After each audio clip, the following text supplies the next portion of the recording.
test has 3 parts. In each part, you'll hear a number of different extracts. At the start of each extract, you'll hear this sound. You'll have time to read the questions before you hear each extract, and you'll hear each extract once only. Complete your answers as you listen. At the end of the test, you'll have 2 minutes to check your answers. Part A. In this part of the test, you'll hear 2 different extracts. In each extract, a health professional is talking to a patient. For questions 1 to 24, complete the notes with information you hear. Now look at the notes for extract 1.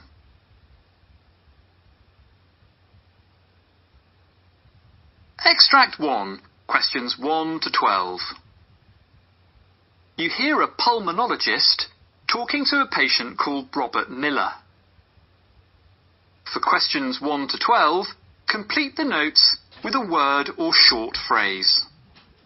You now have 30 seconds to look at the notes.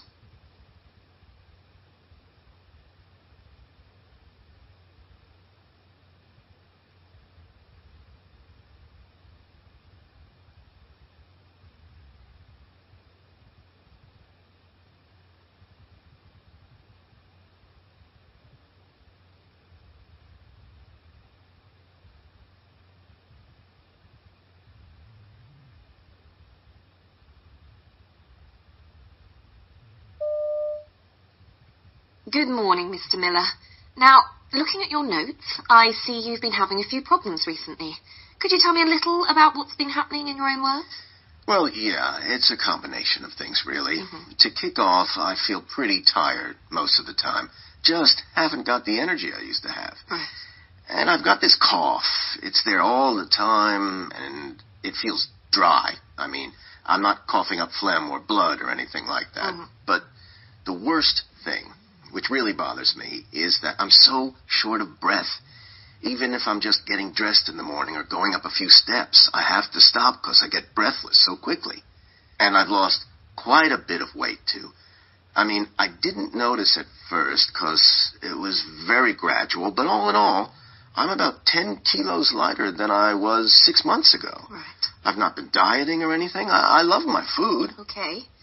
And, well, have you noticed anything else? Yeah, just take a look at my fingers. The tips look swollen, don't they? And it's the same with my toes, which are bulging out at the end, too. It's weird. And my nails, I don't understand it. They've become soft. They're not hard like they used to be. Look. Okay. I see what you mean. And tell me a little about yourself. What do you do for a living?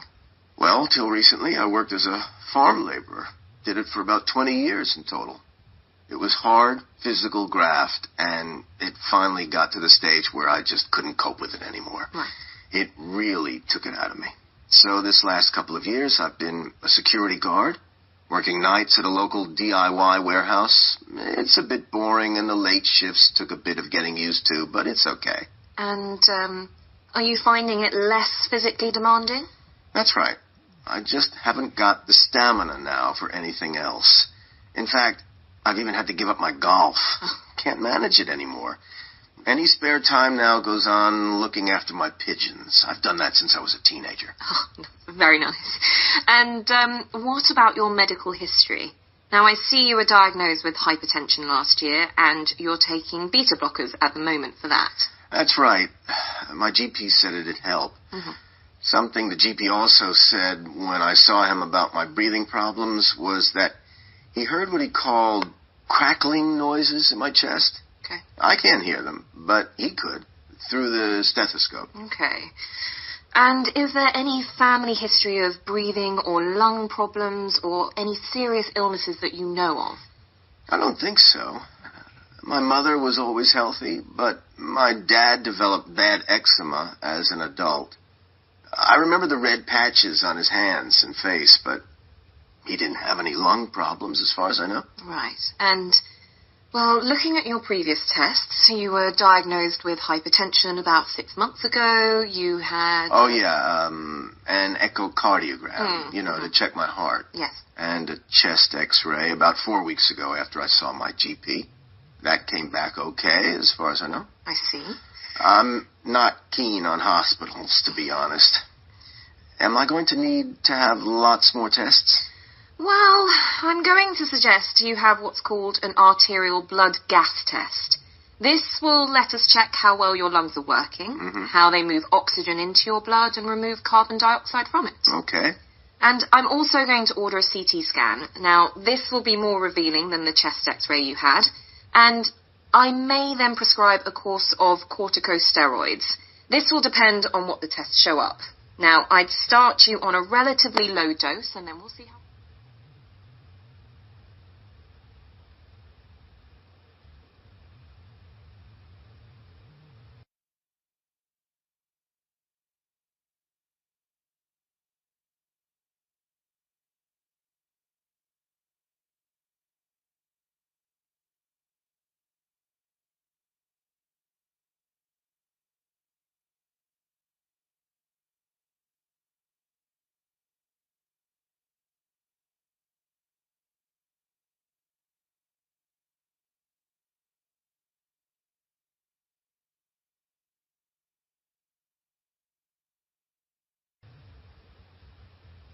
Extract 2, questions 13 to 24.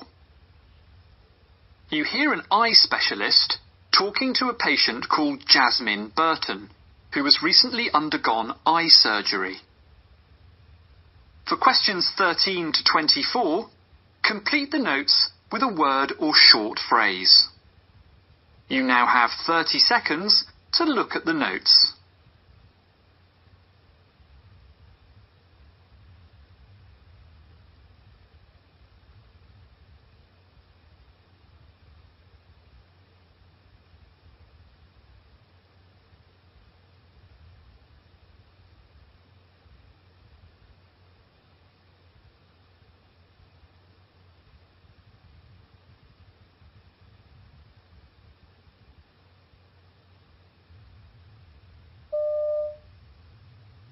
I've got your notes here, Mrs. Burton, but as we're meeting for the first time, could you begin by telling me a little about your eyesight and the treatment you've had over the years?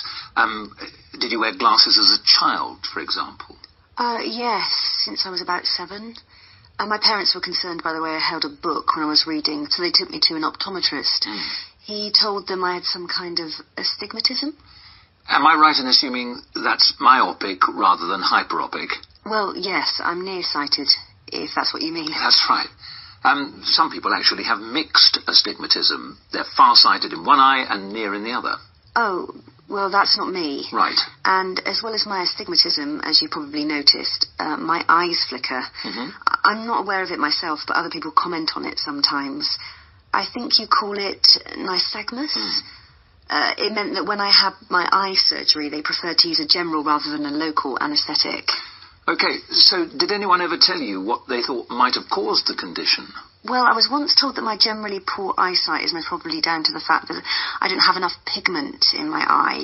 Right. On the whole, my eyes have never really caused me any significant difficulties, however. I've always had to wear glasses, so that's part of life now. I suppose the only thing is that driving's always been out of the question. I'd never have passed the sight part of the test. That's probably a good thing, because it takes me some time to focus, which could make me pretty dangerous if I was ever behind the wheel of a car. Yes, indeed. Also, I'm useless at sports like tennis. I think that's because I'm poor at judging the distance between myself and the ball. That was a pain as a teenager, but I've never particularly wanted to play since then. And I've hardly had any issues at work because of my sight. I'm a receptionist in a hotel, and I've never had any difficulty reading computer screens or anything, fortunately. You've had your eyes regularly checked throughout your life, presumably. Yeah, that's right, every couple of years. My prescription has changed a little over time, but not that much. Though I certainly couldn't manage without reading glasses these days. About 3 years ago, I was told a cataract was developing in my right eye. Right. It was a few years before they decided to remove it. That was this February. and it all went very smoothly. Good. And you were pleased with the result? Yeah, I was, thrilled. If only all our failing parts could be replaced so easily. However, when I had the routine checkup a couple of weeks after the operation, I was told there was some clouding, opacity, yeah. I think was the word they used, in the capsule containing the new lens. It's a bit disappointing. They could clear it with a laser if it gets to be a real problem, but my flicker makes that rather a risky option. I knew that there's a greater chance of developing a detached retina after a cataract op. Yes. But I'm glad to say they found there wasn't any evidence of that in my case. Oh, good. All they did was make an appointment for me to be checked out again in 6 months' time. But they said I should get in touch if I felt concerned about my eyes. And is that what brings you here today? Yeah, because I am bothered about a couple of things. So firstly, I've noticed more floaters than usual. I don't know if that's something to worry about or not. More annoying is the fact that I'm much more troubled by glare than I used to be, so I wanted to ask your opinion on that. OK, well, let's start by...